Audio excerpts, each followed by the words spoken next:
একটা পুংটা লোক আছিল বুঝছেন, সব কিছুরে দইরা সে সহবাস করে দিত।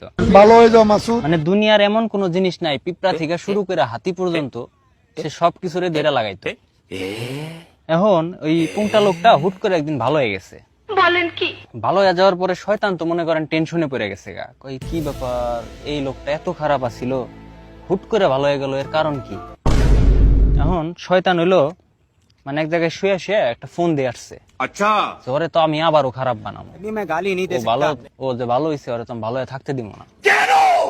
এখন যা চিন্তা করছে সেই অনুযায়ী কাজ করতেছে। একদিন ওই শয়তান মেয়া সাইজে জামা কাপড় খুইলে এই বেটার সামনে গেছে।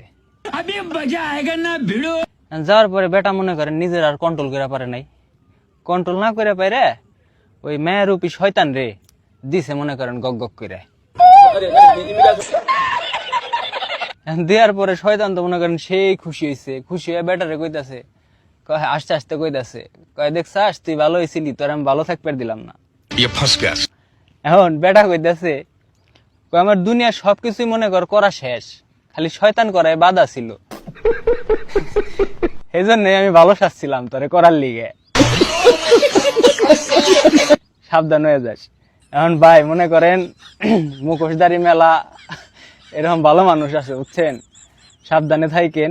আর আপনার কোন বন্ধু এরকম মুখোশধারী, হ্যাঁ ভালো মানুষের মুখোশ ধরছে এরকম গক গক করার লিগে, তার মেনশনটা দিয়ে যায়েন, ভালো থাকেন।